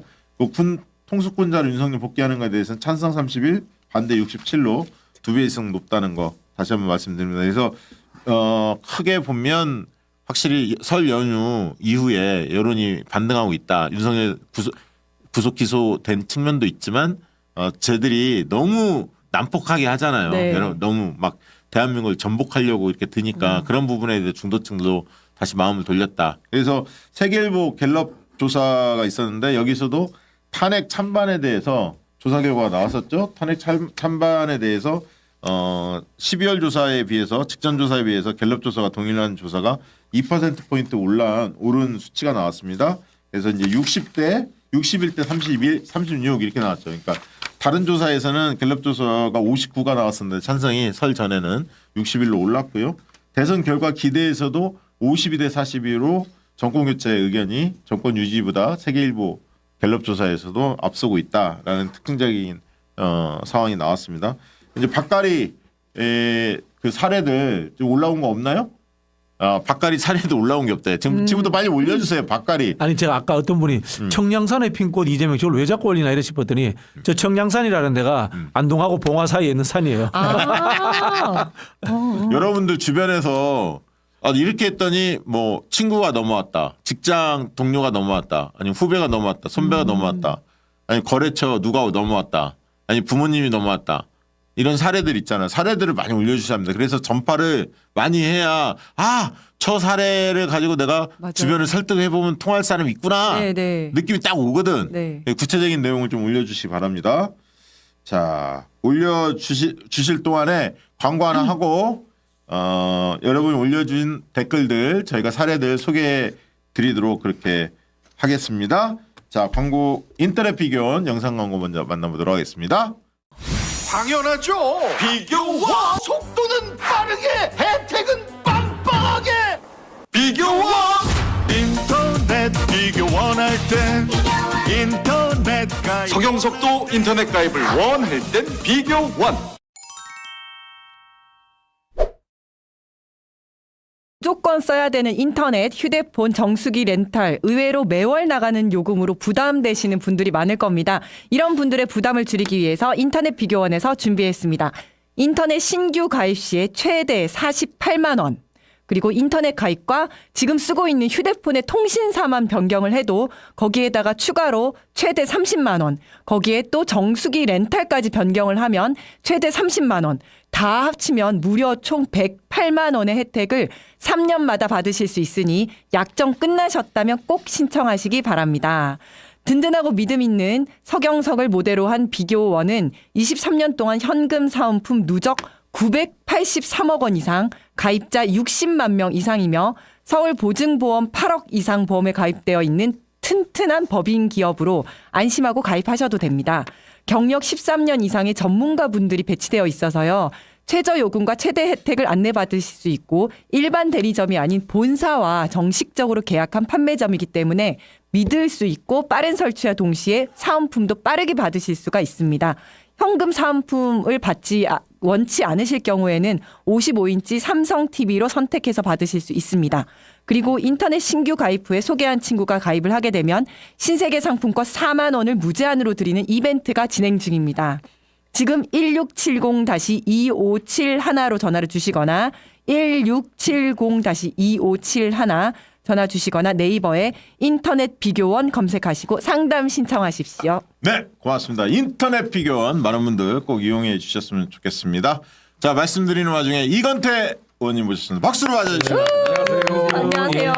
네, 이건태 의원님은 여러분 뭐 잘 아시겠지만 대장동 또 일타 강사시기도 하고 일타 강사. 이재명 대표 재판 전반에 대해서 누구보다 알고 훤히 꿰뚫고 있는 맞습니다. 분이십니다. 지금 법률위원장 법률 대변인. 법률 대변인, 법률 대변인 맡고 계시는데, 자, 여러분들, 아까 말씀드렸듯이, 박가리 성공 사례 빨리빨리 올려주시기 바랍니다.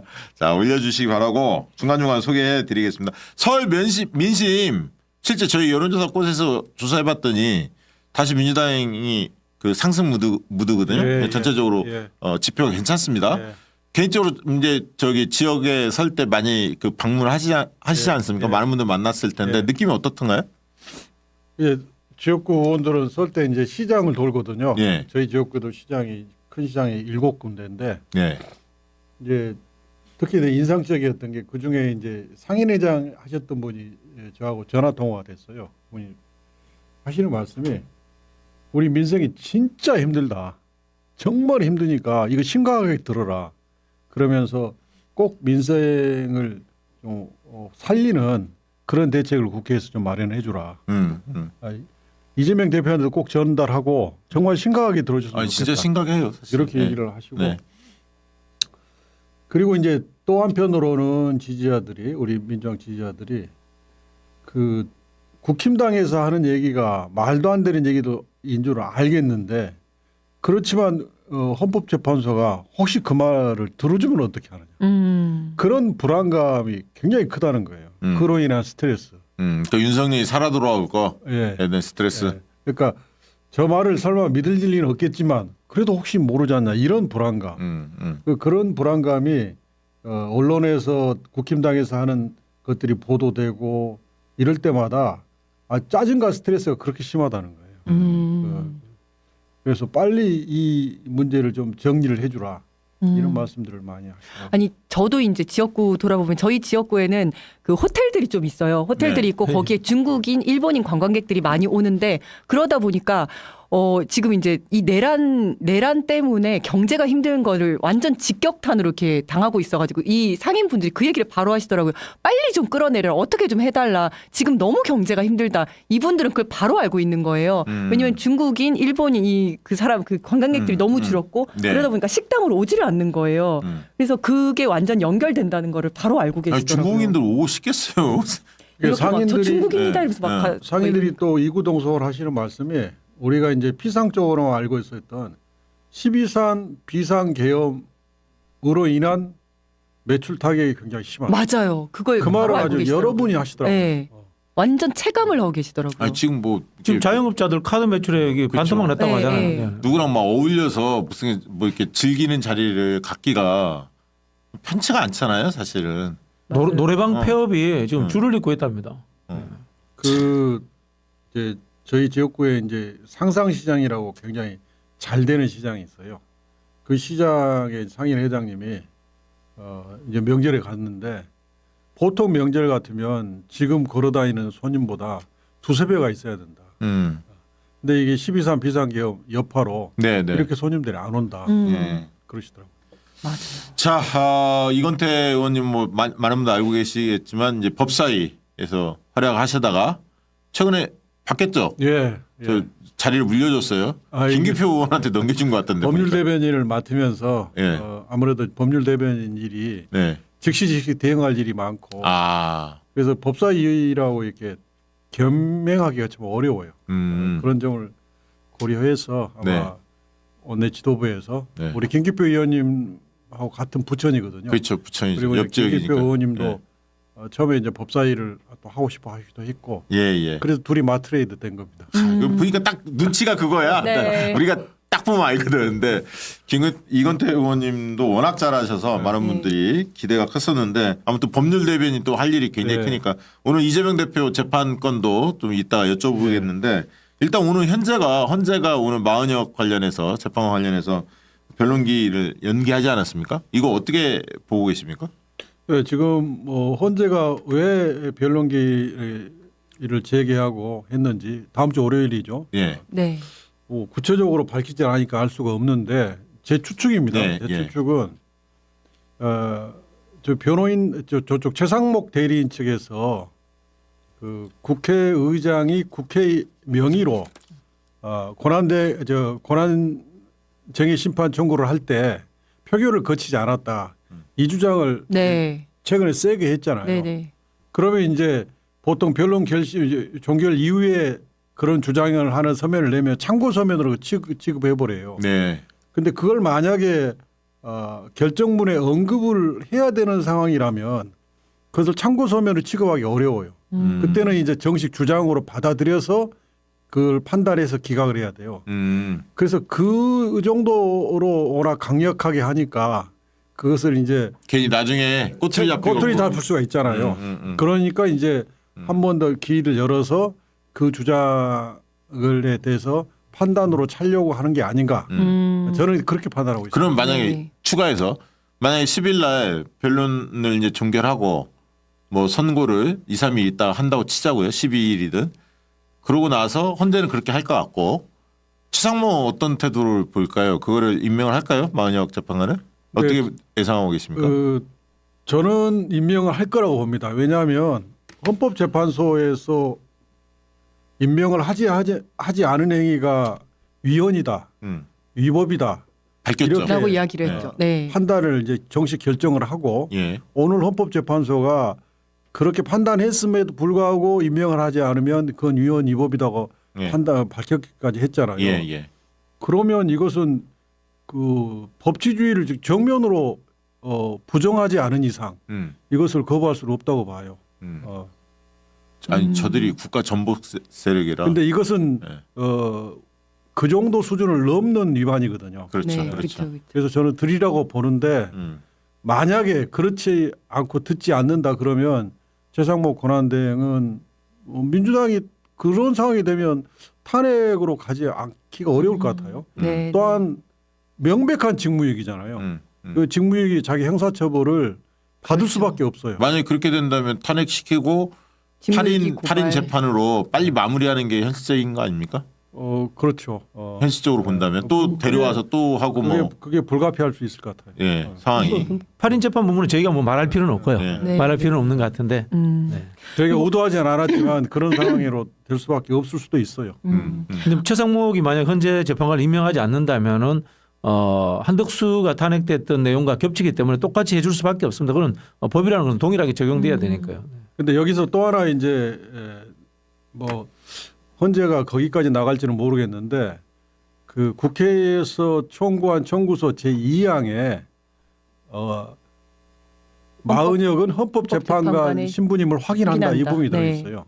그러니까 지금 이런 식의 결정 주문을 낸 적은 없어요. 네. 네. 없는데 헌법소의 책임이 헌법재판소에 있기 때문에 정부가 대통령이 헌법재판소 구성을 고의적으로 방해하고 있다고 판단이 되면 아예 최상목의 임명 행위를 기다리지 않고 결정해서 이미 마은혁은 헌법재판관 신분을 취득했다라고 결정해버릴 여지도 있어요. 그게 이제 임시지휘 가처분 시점. 가처분이 아니라 본안에서. 본안 주문에 본안 주문에서. 청구 네. 취재가 들어가 있어요. 이 항으로. 근데 그렇게 선고를 할 가능성이 그렇게 높지는 않죠. 높지는 않다고 보여집니다. 네, 네. 그리고 이제 오늘 공보관도 그런 주문이 있는데 지금까지 그런 주문으로 결정한 내정은 없었다. 네. 이런 발언을 했어요. 그러니까 헌법재판소로서도 그런 주문을 낸 적이 없기 때문에 그 가능성은 낮다고 보여지지만 또 한편으로 보면 헌법재판소의 본래 기능이 헌법수호예요. 그런데 그 권력 분립의 한 축인 법원 구성을 권력 구조의 다른 축인 대통령이 거부하고 있는 상황이잖아요. 네네. 그러면 이게 국가라고 하는 건물이 세 개의 기둥으로 이루어진 건물이에요. 네. 근데 두 개의 기둥, 투표에서 선출된 두 개의 기둥이 법원이라는 기둥을 구성해 줘야 돼요. 예. 그래야 세 개의 기둥으로 집이 쓰는 거거든요. 예. 근데 한 개의 기둥을 대통령의 권한대행이 구성해 주는 것을 안 하고 있는 거예요. 네. 그러면 국가가 쓸 수가 없어요. 네. 그래서 대통령의 의무 중에 이것은 뭐 대통령의 의무가 여러 가지 많이 있지만 이 의무는 이 국가를 세우는 거기 때문에 굉장히 중요한 의무예요. 이 의무를 의도적으로 안 하고 있을 때 헌법재판소는 그냥 최상목 권한대행의 처분을 바라고만 있어야 되는 거냐? 네. 아니면 한 걸음 더 나아가서 헌법소호 의무를 적극적으로 실현할 거냐? 이 고민을 나는 할 거라고 봐요. 자, 네. 오늘 그 얘기도 한번 들어볼게요. 또 우리 이건태 의원님은 또 검사 출신이기도 하시니까 김성훈 이광우 관련해서 검찰이 또 구속영장을 반려했거든요. 그 숨은 의도 뭐라고 보십니까? 그 이제 구체적으로 그러니까 이상하죠. 저 납득할 수가 없어요. 어떻게 그 경력이 투입됐을 때 네. 1차를 자기들의 조직 물리력을 동원해서 체포영장 집행을 저지했죠. 저지했는데 예. 만약에 거기서 물리적 충돌이 발생했으면 많은 사람이 다칠 수도 있었고 네. 그로 인해서 온 국민이 우리 젊은 시민들이 아스팔트에서 그 눈을 맞아고 해서 밤을 샜단 말이에요. 네. 그걸 감안하면 이 둘을 구속하지 않은 것은 정말 납득할 수가 없잖아요. 네. 도대체 이유가 뭘지 저로서도 참 의아한데 네. 지금 뭐 보도된 것에 의하면 두 가지 범죄 사실로 청구했다는 거예요. 특수공무집행 방해하고 네. 대통령 경호법상의 직권남용 직권남용. 두 개인데 그 직권남용과 관련해서 보안 수사를 지휘했다는 거예요. 그래서 이 직권남용과 관련해서 뭘 보완하라고 했는지를 알 수는 없는데 그러나 직권남용보다는 특수공무집행 방해가 주된 범죄 사실이니까 뭐 이 정도면 설사 그 직권남용이 좀 미약하다 하더라도 청구할 수 있을 것 같거든요. 네. 그래서 구체적으로 왜 그러는 것인지 뭐 언론에 나온 것처럼 뭔가를 검찰 입장에서 김성훈과 딜을 이광우를 했다든지.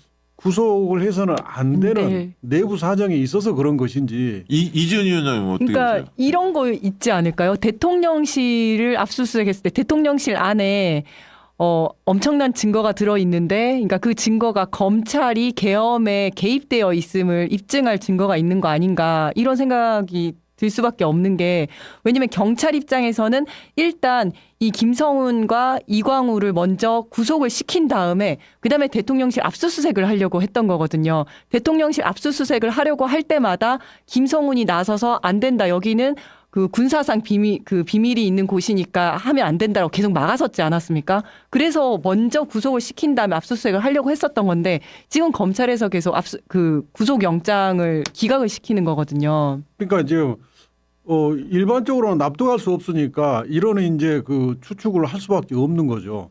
근데 이제 그러면 검찰이 그 보안 수사 요구로 쓴 내용이 뭔지를 또 경찰도 수사 기밀이기 때문에 밝힐 수가 없잖아요. 그래서 지금 그런 추측이 드는데 어쨌든 만약 이 문제가 해결이 안 되면 결국 특검이 네. 뭐 좀 국힘당에서는 또 최상목 권한대행은 특검 거부권을 행사하면서 네네. 뭐 대통령도 구속되고 뭐 대략 다 해결됐는데 특검이 의미가 있느냐 이런 식의 얘기를 하는데 전혀 그렇지가 않아요. 제가 이제 이거를 그 박한천 전 네. 그 청와대 행정관 경정이 있었잖아요. 이분하고 통화를 한번 해봤어요. 왜냐하면 저희가 그 전에 비아폰 관련해 특집을 한번 다뤄본 적이 있거든요. 본인이 써봤고 또 경호처에서 근무를 해보셨어요.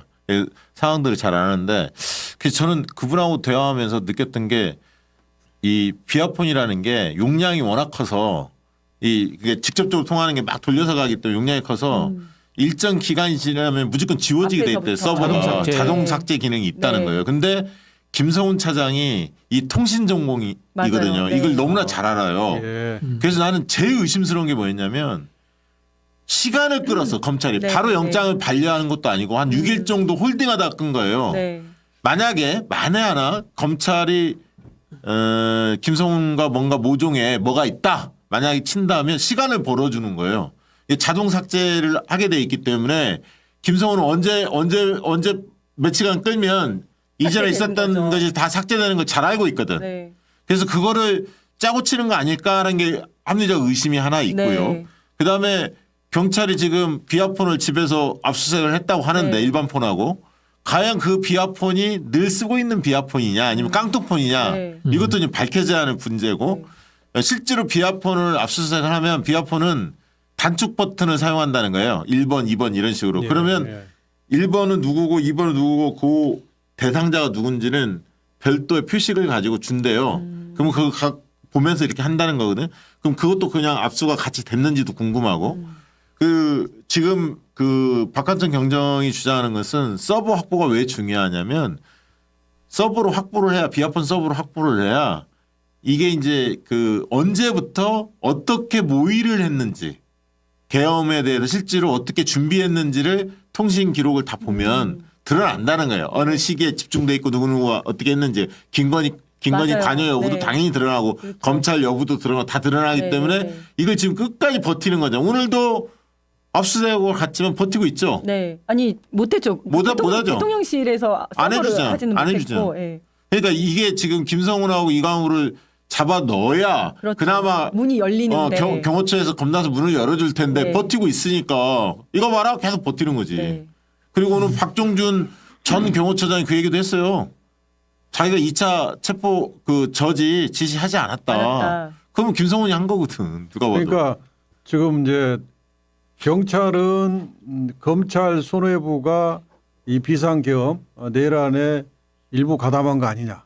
또 검찰은 경찰 수뇌부가 가담한 거 아니냐. 맞아. 그렇게 이게 보는 것 서로 같아요. 지금 의심하고 서로. 있잖아요. 예, 그런 것 그리고 같아요. 이 모든 문제는 특검으로 해결할 수밖에 없어요. 특검이 돼가지고 모든 문제를 깔끔하게 다 수사해서 밝혀야 됩니다. 지금 경찰 분위기는 어떻습니까? 지금 경찰 분위기 너무 안 좋아요. 지금 특히 이 사건 관련해 가지고 예. 왜냐면 이제 이렇게 경찰에서 수사를 하려고 했는데 뭐 구속영장이든 체포영장이든을 기각한 게 검찰이 기각한 게 한두 번이 아니거든요. 전체적으로 보면 그 여인영 제일 처음에 체포영장 압수수색 영장 신청했을 때 기각하고 검찰이 자기들이 압수수색을 했어요. 그다음에 문상호 긴급 체포했을 때 승인 안 해갖고 바로 풀어주라고 했었고 그 김용현 장관도 원래는 그렇죠, 원래 경찰에서 하려고 압수수색 영장을 신청했더니 바로 긴급 체포해버렸거든요. 예. 검찰에서. 예. 그러니까 이런 게 한두 번이 아닌데다가 이번까지도 계속 납득할 수 없는 이유로 구속영장을 계속 기각을 시키니까 이거는 뭐 수사 방해하는 거 아니냐 이런 분위기도 있고 이번에는 또 이제 공수처에서 윤석열을 수사를 해가지고 검찰로 보냈더니 검찰에서 구속영장 연장했더니 법원에서 기각이 됐잖아요. 그래서 어쩔 수 없이 바로 그냥 기소를 했잖아요. 그러니까 어떻게 보면 검찰에서 물 먹은 거죠. 이거 경찰한테 화풀이하는 거 아니냐. 이 상황에서 자기들이 수사에서 좀 빛을 내보려고 막 주도권 잡으려고 일부러 막 이러는 거 아니냐. 여튼 이 상황에 대해서 경찰에서는 좀 그럴 것 같아요. 분위기가 안 좋아요. 화풀이 네. 이상의 의심이 되는 게요.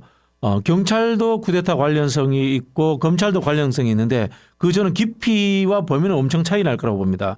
우리 박 대표님 노무현 정부에 청와대 근무하셨잖아요. 네. 그때는 청와대에서 경찰을 직접 관리했어요. 근데 문재인 정부 때부터는 경찰 관련되는 일들이 총리실로 넘어왔어요. 네. 총리실로 넘어오다 보니까 대통령실에서 경찰의 고위직 외에 전방위적으로 경찰과 소통하지 않아요. 똑같아요. 윤석열 정부도 똑같았단 말이에요. 근데 제가 이제 의원님께도 이거 좀 여쭤보고 싶었는데 검찰 고위직 출신의 민정수석이 들어와 가지고 검찰을 직접적으로 관리한다. 그러면 총장이 아닌 뭐 고검장은 빼더라도 그 밑에 지검장급들과 직접적으로 소통하면서 관리가 되느냐? 아니면 그 밑에 차장 검사들 이런까지도 또 관리가 될 수 있느냐? 이런 게 제가 좀 궁금해요. 예를 들자면 제가 이렇게 여쭤보는 게 검찰총장은 모르더라도 쿠데타 관련돼 가지고 그 밑에 파트별 검찰들과 상의했을 가능성이 존재하느냐 이런 질문이거든요. 그러니까 이제 아주 오래 전에는 민정수석이 검사장들하고 업무적인 통화를 하면서 뭔가 요청하거나 네. 그랬을 수 있어요. 근데 근래 들어와서는 그렇게 안 하는 걸로 알고 있는데 문제는 민정수석이 아주 가까운 후배들하고는 그럴 가능성을 완전히 배제할 수는 없죠. 네. 아주 가까운 후배들하고는. 그러니까 일반적인 패턴은 민정수석이 법무부 장관을 통해 가지고 네. 검찰한테 뭔가 요구를 하고 그러는 걸로 저는 알고 있습니다. 참 내란 특검은 어떻게 하기로 했습니까? 민주당이 그 재의결하는 부분에 대해서. 재결하는 부분을 오늘 의총에서는 구체적으로 그건 아직 얘기는 안 나왔고요. 아마 원내 지도부에서 그 방침을 얘기하실 것 같아요. 아 그래요? 오늘 의총에서 어떤 얘기 나왔는지도 궁금합니다. 오늘 의총은 이제 특별한 얘기는 없었고요. 이제 계속해서 이제 저쪽에서 궤변을 쏟아내면서 국민 헌법재판소를 흔들고 국민들한테 혼란을 초래하니까 우리는 긴장감을 늦춰서는 안 된다. 계속 긴장감을 가지고 대응을 하자. 그리고 이제 다음 주에 대정부 질문 일정, 네. 그다음에 네. 각 당 대표 연설 이런 일정들을 말씀하시고 이번에 그러면 이재명 대표가 연설하시는 건가요? 그러겠죠. 네. 아니 가끔 뭐 원내대표가 할 때도 모르겠어요. 있고. 그걸 누가 하실지는 모르겠어요. 네, 네. 그런 일정이 있고 그래서 그 정도에 말씀하시죠. 오늘 뭐 의총에서는 네. 특별한 것은 없었습니다. 지금 국무위원들 상대로 그 조사가 꽤 이루어진 걸로 알고 있는데 영장 아직 쳤다는 얘기는 못 들었거든요. 뭐 이상민이나 뭐 등등등등 한덕수나 혹시 뭐 그런 얘기 경찰이나 검찰 쪽에 나온 얘기 혹시 있습니까? 오늘 언론에 보니까 예. 그 국무위원 그 11명에 대해서 검찰이 예. 수사 대상을 올려놓고 검토하고 있다 이런 취지의 보도가 있더라고요. 검찰이. 예, 검찰이. 음. 그런데 이제 그 어쨌든 지금 나온 얘기는 그 대부분의 국무위원들이 비상계엄을 반대했다 이렇게 나오잖아요. 그리고 여튼 이제 처음에는 3명은 찬성했다 이렇게까지 나왔죠. 국무회의의 회의록이 작성이 돼야 되는데 안 됐고, 없다. 네. 예. 그다음에 국무위원들이 부소를 해야 되는데 안 됐고, 예. 이게 비상계엄 포고문이 없는 거죠. 네. 그러면 이것들이 다 윤석열의 이제 불법 계엄. 위헌 계엄의 증거들이거든요. 네, 네. 그러니까 절차 문제죠. 이게 좀 반대적인 측면이 있는 게 윤석열의 혐의가 강하게 입증되면 국무위원들은 책임이 덜어지는 덜어지고. 네. 이런 지금 관계에 네, 네. 있어요. 네네. 그래서 이제 결국 국무위원들이 구속영장이 청구가 되려면 실행을 한 것이 검증이 돼야 될 것 같아요. 네네. 실행. 이렇게 이상민 장관 같은 경우는 이상민은 좀 나오고 있잖아요. 언론사들에 대한 단전 단수를 네. 지시를 했느냐. 네. 그러면 이거 실행을 한 거잖아요. 그래서 이상민은 경찰이 뭐 수사하겠다 뭐 이런 얘기도 네. 나왔었어요. 경찰이 좀 수사를 하겠다고 나온 것 같아요. 예. 근데 공수처와 협의를 하고 있다. 그래서 이제 국무위원들이 영장 대상으로 올라오려면 음. 그 실제로 계엄을 실행한 그 부분이 아래 단계에서 진술이나 증거에 의해서 좀 확인이 돼야 될 것 같아요. 그러니까 제가 보니까 이제 뭐 수사를 많이 해보셔서 아시겠지만 윤석열과 김용현의 어떤 전략과 나머지 국무위원들의 전략이 딱 이제 다른 것 같아요. 다른 거죠. 그래서 윤석열과 김용현은 이거는 적법한 계엄이었고 그래서 형식적인 절차도 다 갖췄다 이렇게 얘기를 하는 거고 나머지 국무위원들은 그러든가 말든가 우리는 나는 몰랐고 나는 여기에 발 담근 적 없다 그냥 이렇게 나는 공범들끼리 근데 말이 다른 것 같아요. 3명이 반대했다고 그랬는데 아니 찬성했다 그 네. 계엄에 대해서 누가 봐도 김용현 맞고 그렇죠. 이상민 맞을 거고 상식적으로 보면 그다음에 박성재일 것 같거든요. 제가 볼 때는. 그렇겠죠. 근데 박성재는 지금 조용해. 네. 이상민까지는 막 이래저래 좀 나와. 자기가 뭐 증언 거부하겠다도 나오고 뭐 누가 봐도 이상민은 딱 느낌이 오는데 경찰 라인이니까 네. 진두지휘하는. 근데 검찰을 진두지휘하는 이 박성재는 네. 조용하단 말이야. 경찰이 어떻게 좀 할 수 없습니까? 그러니까요. 아니 보면 또 궁금한 게 그 이제 총리하고 지금 이제 최상목 문건이라고 네. 하는 그 문건들이 일단 총리하고 이상민 장관한테는 갔다는 거 아닙니까? 그 그렇죠. 문건이. 네. 근데 이제 이 사람들은 자기한테 왔는데도 불구하고 지금까지 말 한마디도 안 하고 조용히 있다가 요게 이제 김용현이 말 잘못해가지고 이게 술술술 나오게 된 거잖아요. 네. 그 내용도 궁금하고 예, 거기 특히 총리한테는 뭐라고 써 있었는지. 정치권에서만 아는 얘기 없습니까 네. 혹시? 아니 저도 이제 그 문건이 저는 제일 키 포인트라고 생각하는 게 네. 그걸 김용현이 만들었다. 김용현이 그런 만들 실력이 안 돼요. 솔직히 말씀드려가지고. 네. 저는 대통령 주위의 측근 참모 중에 정치, 외교, 전반적인 국정 시스템을 이해하는 사람이 만들 수밖에 없다고 봐요. 모든 부처 장관들에게 나눠줬다면은. 그렇다면은 지금 대통령실 참모들 중에 뭐 수석이라든가 뭐 실장급 이런 사람을 사실은 수사를 해야 되거든. 이게 대통령 옆에서 대통령이 야 이번에 쿠데타 할 테니까 군 동원하고 뭐 하고 할 테니까 누가 한번 문서 써봐 그러면 착착착 이게 해줄 사람 아닙니까? 네. 이게 제일 중요한 사람이에요. 이게 지금 의심스럽게 이 사람을 못 찾고 있다는 거예요. 김태우는 일단 의심스럽잖아. 그렇죠. 아직 확인은 안 그렇죠. 됐지만 네. 의심스럽잖아. 여러 가지 봤을 때. 그러니까 이 부분도 국무위원들의 공범으로 처벌할 수 있는지 여부도 사실 특검이 도입돼야만이 정리될 수 있다고 봐요. 네. 그럼 지금 특검 시기는 그 약간 지금 어차피 저 파면이나 아까 얘기했던 마은혁 재판관 이런 부분들이 돌아가는 시기나 상황들을 보면서 대처하시겠네요. 예, 그래서 종합해서 판단하겠죠. 예. 예를 들면 만약에 늦어진다면 뭐 그 전에 통과되기를 간절히 바랍니다만 윤석열 파면이 빠르면 2월 말 뭐 늦으면 3월 10일 정도 예상하고 있는데 파면이 되면 국민의힘 쪽에서도 특검을 거부할 명분이 없으니까 예. 그때는 당연히 뭐 통과 그리고 이제 대선 레이스가 들어가니까 대선 쪽에서 이제 뭐 오세훈이 한동훈 측 이 측은 특검 쪽에 찬성적으로 돌아서지 않겠냐 예. 그렇게 예상할 수 있잖아요. 상식적으로 예, 보면 그렇죠. 늦춘다면 거기까지 늦춘다면 예. 물론 그 전에 통과되길 간절히 바라는 거고 그 전에 통과되려면 이제 한동훈 측이나 뭐 오세훈 측이나 이런 쪽하고 분위기를 좀 보면서 물밑에서 좀 조율이 있어야 가능하겠네요. 네. 또 실패하면 안 되잖아요. 그렇죠. 이번에는 반드시 네. 통과시켜야 하는 네. 거잖아요. 그렇게 뭐 저희도 이해하겠고요. 이재명 대표 재판 관련해서 좀 여쭤보도록 하겠습니다. 이제 이게 제일 중요한 대목인데 지금 선거법 그 항소심 재판이 얼마 안 남지 않았습니까? 좀 새롭게 뭐 쟁점이 떠오른다든가 뭐 1심에서 안 알려진 게 뭔가 드러난다든가 우리의 뭐 아니면 또 우리 이재명 대표 변호인 측의 전략이랄까요? 뭐 직접적으로 관여는 안 하지만 내용을 훤히 알고 계시니까 어떤 부분을 좀 우리 그 구독자들 시청자들이 좀 알아야 할까요? 이게 제가 이제 법률 대변인이긴 네. 하지만 지금 이제 변호인의 변론 전략, 네. 그다음에 어떤 증인들을 어떤 뜻을 가지고 신청했는지 이것은 굳이 미리 그렇죠. 얘기할 필요는 없죠. 얘기할 그러니까, 필요도 없고 예. 얘기하는 게 안 맞죠. 우리가 그 원하는 네. 결론을 이끌어내는데 도움이 전혀 안 됩니다. 네, 예. 그래서 제가 잘 알지도 못하고 그걸 제가 언급할 입장이 아닌 것 같고요.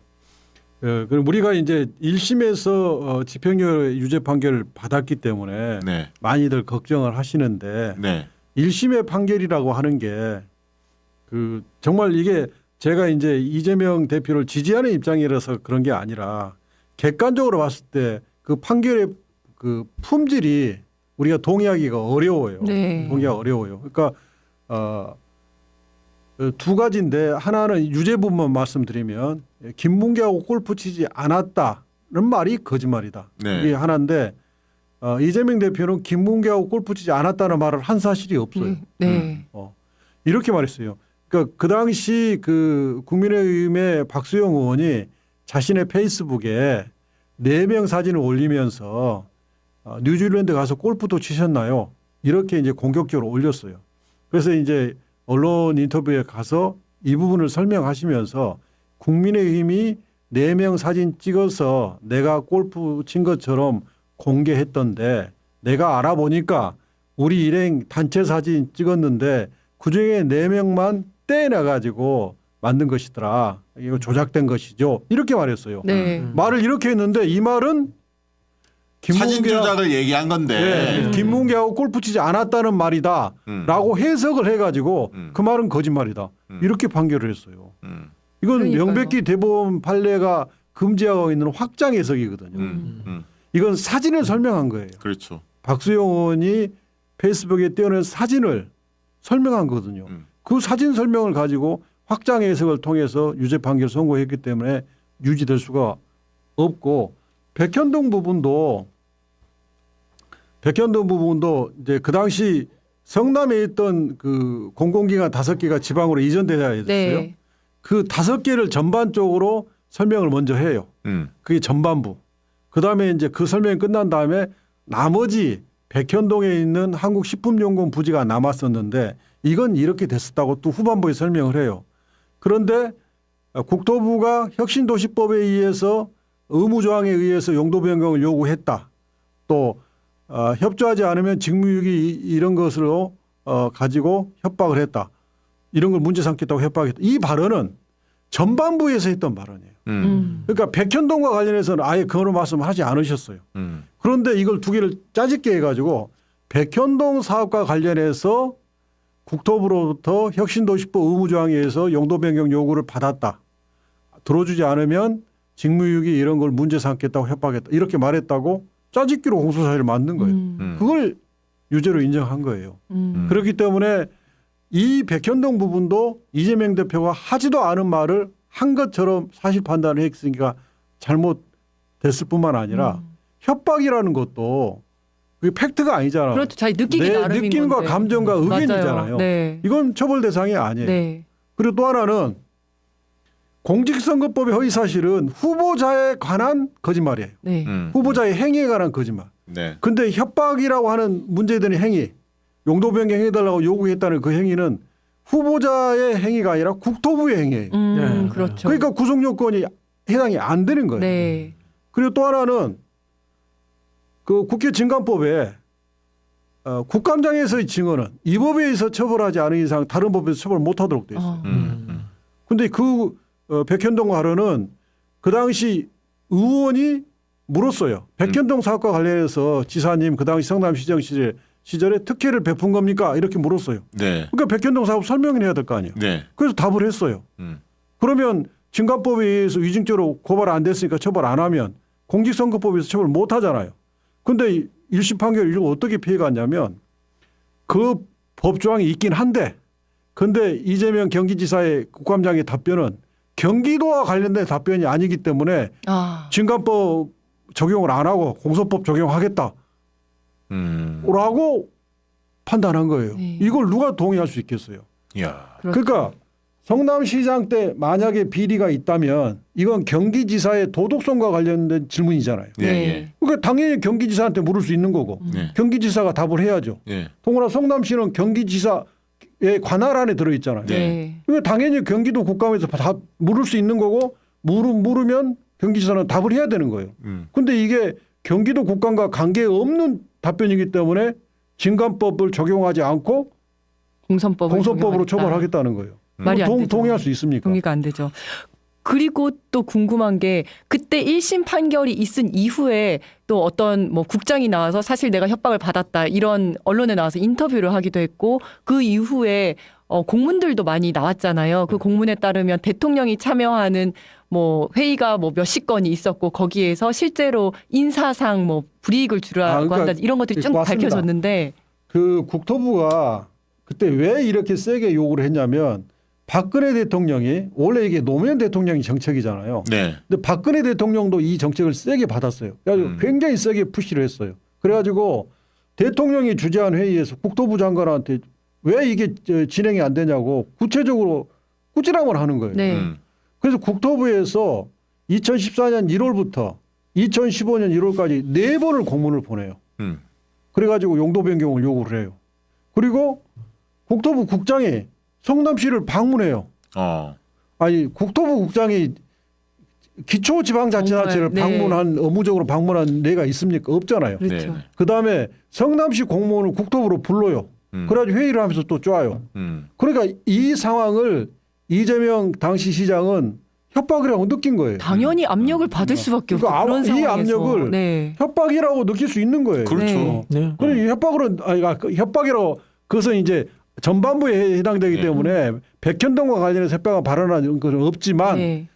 이 정도로 강한 압박을 받았다고요. 네. 뿐만 아니라 이게 2014년, 2015년에 이루어진 일인데 2013년에 총리실에서 공문을 보내요. 네. 뭐라고 보내냐면 국정과제하고 주요 정책 추진 과제가 추진이 안 될 경우에는 문책하겠다고 맞아요. 공문을 보내요. 네. 그럼 이걸 모두 보면 이 압박은 어마어마하게 심했다 생각할 수 있잖아요. 그렇죠. 네. 그 제가 이런 비슷한 업무 하던 사람인데요.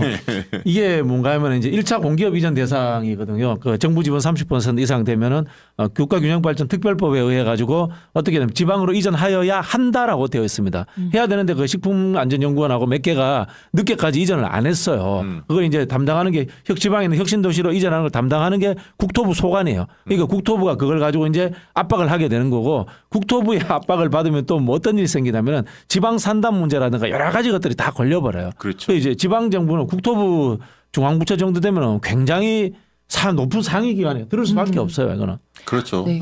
그리고 또 하나 궁금한 게 지금 공직선거법에 대해서 위헌 법률 심판 제청을 한다는 얘기가 살짝 나왔다가 들어갔거든요. 그걸 혹시 뭐 할 예정인지. 그러니까 이제 그게 그 첫 재판이 네. 준비기일 없이 첫 재판이 열렸기 때문에 그 첫 재판이 첫 기일이 준비기일 비슷한 거예요. 왜냐하면 이제 2심 재판부 입장에서는 첫 재판을 열면 검사하고 변호인한테 재판에서 뭘 할 건지 뭘 주장할 건지 증인은 어떻게 할 건지 이런 걸 물어볼 수 있잖아요. 네. 물어볼 수밖에 없잖아요. 네. 이게 준비기일의 성격을 가지고 있는 거예요. 그러니까 변호인은 첫 재판을 준비하기 위해서 저희들은 이렇게 변론할 생각입니다라고 쓴 거예요. 네. 그리고 그 쓴 데다가 한 줄도 채 안 돼요. 거기다가 그 위헌법률 심판을 검토하고 있다. 아, 이걸 네. 딱 한 줄 쓴 거야. 했는데 국힘에서 바로 뭐가 들어온 아니 거죠. 한 줄을 썼는데 네. 그 의견서를 본 검사가 네.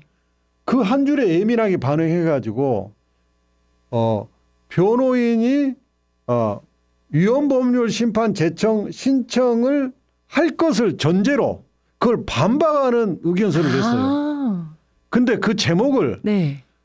위헌법률 심판 제청에 대한 의견서예요.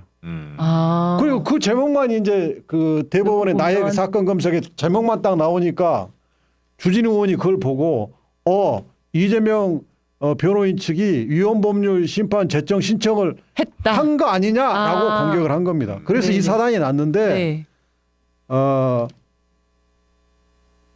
허위사실 공표죄 구속 요건이 너무 추상적이에요. 네. 이게 행위에 관한 거짓말을 처벌하는데 도대체 행위가 어디서부터 어디까지 행위를 맞아. 처벌하는 거냐. 네, 네. 내가 오늘 아침에 밥을 안 먹고 나왔는데 선거운동 하다 보니까 좀 기운 세게 보여야 되는데 좀 힘이 약하게 보였던지 당신 오늘 밥 안 먹고 나왔지 누가 물어봐요. 밥 먹고 나왔는데 거짓말했어요. 그것도 처벌합니까? 이처럼 후보자의 자질과 능력, 도덕성에 관한 행위가 도대체 뭐냐? 이게 너무 추상적이에요.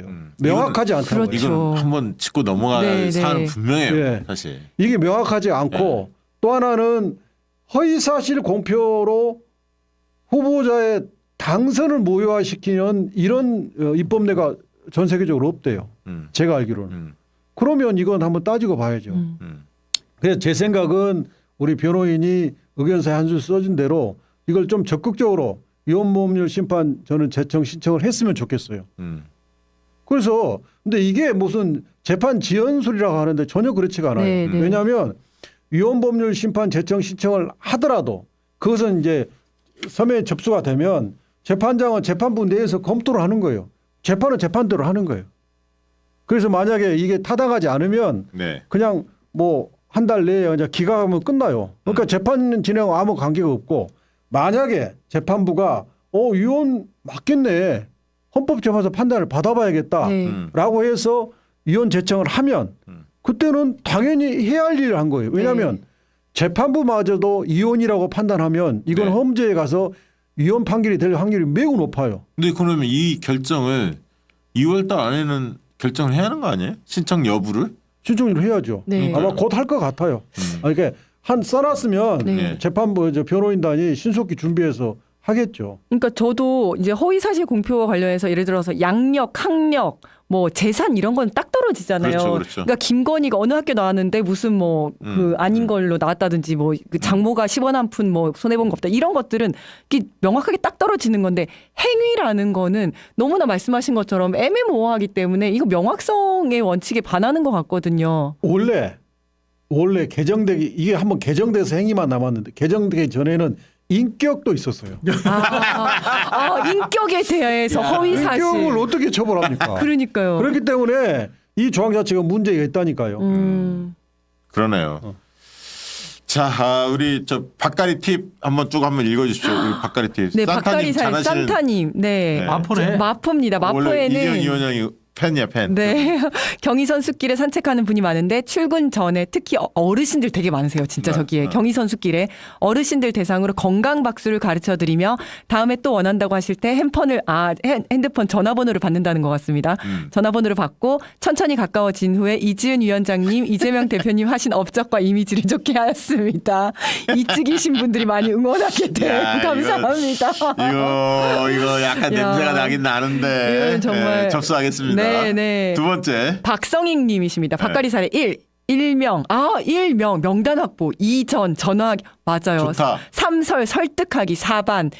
1, 2, 3 프로세스 반복하기. 명단 확보하고 네. 전화하고 설득하기 맞아요. 순서가. 네, 그래서 네. 계속 반복을 해야 한다. 네, 네. 좋은 팁이고요. 장일환님, 네. 사실 나이 드신 분들은 설득 쉽지 않습니다. 장모님 수년 동안 이야기 나눠봐도 어렵고 자식들은 어려서부터 듣고 자란 게 있어 자연스레 민주당 지지자가 되더군요. 어린 자녀가 있다면 자연스레 같은 성향으로 만들어 나가는 게 중요할 것 같습니다. 네, 그렇고요. 네. 초록 교수님. 밭 가려고 했는데 이미 갈려 있던데요. 부러워. 그리고 네, 짐팀즈. 짐팀즈님 밭 가려고 했는데 그냥 투표 안 한다고 하네요. 네, 아이고, 안타깝습니다. 서매님. 혹시 댓글 읽으실 때 관심 부탁드립니다. 가수 섬의 노래 청량사나 우리 대표님의 노래입니다. 함께 들어봅시다. 김어준 총수 다스베이다에서 노래하고 싶네요. 박시영 대표님 관심 이렇게 말씀 주셨습니다. 아까 저 청량산이 그 산이라는 거잖아요. 봉화. 예, 그렇죠. 그분한테 금방 댓글도 남겼어요. 그 용비어천가로 이재명 대표 하시면 안 돼요. 네. 그냥 살짝 친근하고 소탈하고 살짝 희화화도 하고 이렇게 재밌게 해주셔야 돼요. 예. 용비어천가를 하시면 안 됩니다. 네. 네. 자, 10번째 보내주신 분 대선 마렸다님. 네, 박가리 유익당 언제 외쳐주시나 기다렸습니다. 박시영 TV 화이팅, 민주당 화이팅. 대선 마렸다님 한 번 더 이건태 의원님 응원하면 저 부천 사시는 분이세요. 부천시 우리 멤버십 화이팅. 회원인데 부천시 저는 화이팅. 갑지역구입니다만 예. 다시 호미 들고 바깥로 방향을 아주 열심히 하십니다. 감사합니다. 네. 엄채연님, 이재현 위원장님 팬입니다. 그래서 응원한다고. 아, 다다음 주에 감사합니다. 직관 와서 육사심이 싸들고 오겠다고. 저 육사심이 가지고 오신다고 여러 번 말씀하셨는데 한 번도 못 뵀는데.